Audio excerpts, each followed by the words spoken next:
আমরা যখনই কন্ডোমের কথা শুনি তখন আমাদের মাইন্ডে এরকম চলে যে কন্ডোম মানেই হচ্ছে ছেলেদের ইউজ করার জিনিস, কিন্তু এরকম একদমই না। কারণ মেয়েরাও কন্ডোম ব্যবহার করে থাকে। হ্যাঁ, আপনি একদমই ঠিক শুনেছেন। কিন্তু এই ব্যাপারে সঠিক তথ্য না থাকার কারণে অনেকে এটা ব্যবহার করতে একটু ইতস্তত বোধ করে। আর আমার কাছে কমেন্টে একজন অনেকবার এই ব্যাপারে জানতে চেয়েছে। তাই আজকের ভিডিওতে আমি ডিটেলসে আলোচনা করব যে ফিমেল কন্ডোম দেখতে কিরকম হয়, এটা কিভাবে ব্যবহার করে, কেন ব্যবহার করে, আর এতে কোনো রকম প্রবলেম হয় কিনা। নমস্কার, আমি মাধুরী দাস, হেলথ কনসালটেন্ট। তো চলুন শুরু করা যাক।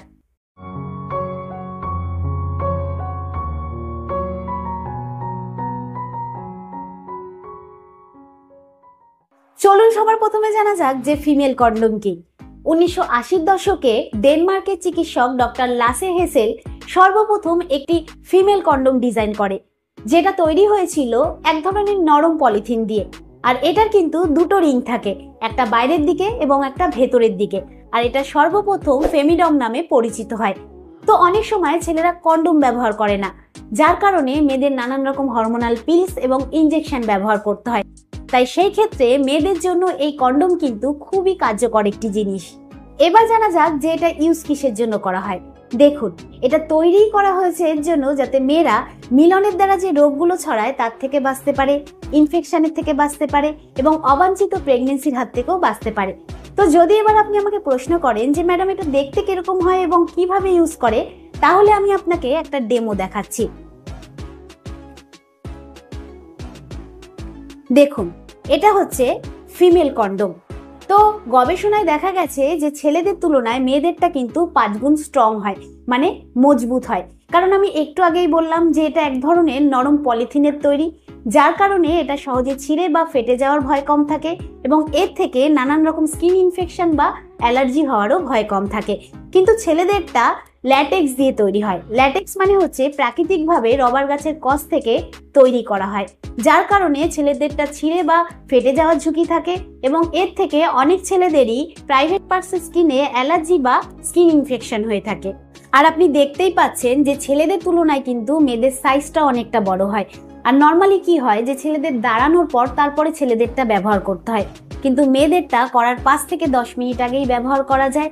এতে মিলনে বিঘ্ন ঘটে না। আর এর মধ্যে যে দুটো রিং রয়েছে, এই একটা রিং এবং এই একটা রিং, এই রিংটা কিন্তু মেয়েদের প্রাইভেট পার্টসের ভেতরের দিকে থাকে, আর এই যে রিংটা রয়েছে সেটা মেয়েদের প্রাইভেট পার্টসের বাইরের দিকে থাকে।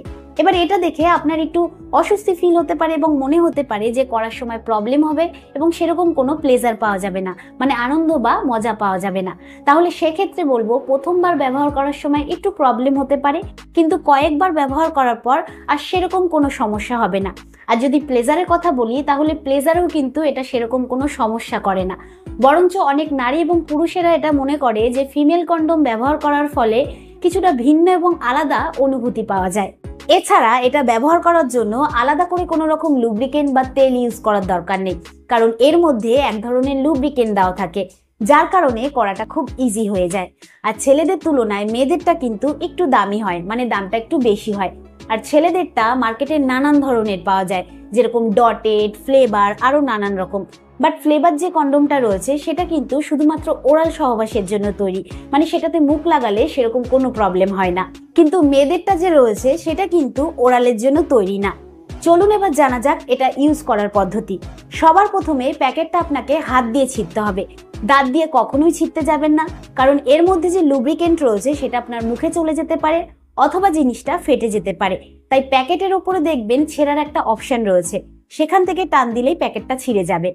তো প্যাকেটটা খোলার পর জিনিসটা বের করে নিতে হবে এবং এর মধ্যে পন্সের মতন যে রিংটা রয়েছে সেই রিংটা হালকা করে একটুখানি মুড়িয়ে প্রাইভেট পার্টসের ভেতরে আস্তে আস্তে প্রবেশ করাতে হবে। আর এই পুরো প্রসেসটা কিন্তু আঙ্গুলের দ্বারা করতে হবে। কিন্তু যদি আঙ্গুলের নখ থাকে, সেই নখ দিয়ে একদমই প্রেসার দেওয়া যাবে না, কারণ এতে জিনিসটা নষ্ট হয়ে যেতে পারে বা ফেটে যেতে পারে। আর মেয়েদের যেহেতু প্রাইভেট পার্টসের ভেতরটা ফ্লেক্সিবল হয়, তার জন্য এটা প্রবেশ করাতে সেরকম কোনো প্রবলেম হবে না, এটা ইজি ঢুকে যাবে। বাইরের যে রিংটা দেখতে পাচ্ছেন সেই রিংটা কিন্তু মেয়েদের প্রাইভেট পার্টসের বাইরের দিকে এরকম ভাবে থাকে।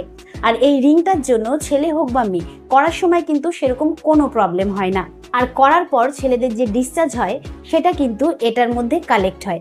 আর এর মধ্যে যে পন্সের রিংটা রয়েছে সেই রিংটা সেটাকে শোষণ করে নেয়, মানে অ্যাবজর্ব করে নেয়, যার ফলে মেয়েরা অবাঞ্ছিত প্রেগনেন্সির হাত থেকে বাঁচতে পারে এবং এটা বের করার সময় ডিসচার্জ বাইরে বেরিয়ে আসে না আর এদিক ওদিক লেগে যাওয়ারও ভয় থাকে না। তো এটা বার করার সময় এই জায়গাটাকে এরকম ভাবে চেপে ধরে আস্তে আস্তে রিল্যাক্সে এরকম ভাবে বার করতে হবে। তারপর এটাকে মুড়িয়ে প্যাকেটে ভরে ডাস্টবিনে ফেলে দিতে হবে। কিন্তু কখনোই এটা বাথরুমে ফ্লাশ করা উচিত না, কারণ যেহেতু এটা পলিথিনের তৈরি তাই কখনোই ফ্লাশ হবে না এবং ভেসে থাকবে। আর ছেলেদেরটা হোক বা মেয়েদেরটা কোনোটাই কিন্তু বাথরুমে ফ্লাশ করা উচিত না। আর এরই সাথে আপনার কিছু জিনিস জেনে রাখা দরকার, যেরকম হচ্ছে প্রত্যেকবার করার সময় একটা করে নতুন কন্ডোম ব্যবহার করতে হবে। আর এটা পরে করার সময় শব্দ হতে পারে। আর সব থেকে ইম্পর্টেন্ট কথা হচ্ছে ছেলেদের এবং মেয়েদের কন্ডোম দুটো একসাথে ব্যবহার করা যাবে না, কারণ ঘর্ষণের ফলে দুটোই ফেটে যেতে পারে। তাই যে কোনো একটা ব্যবহার করতে হবে। তো আমি আশা করব যে এই ভিডিওর দ্বারা আপনি উপকৃত হবেন। ভিডিওটা কিরকম লাগলো অবশ্যই কমেন্টে জানাবেন। আজকের মতন এতটুকুই, আবার দেখা হবে পরবর্তী ভিডিও নিয়ে। নমস্কার।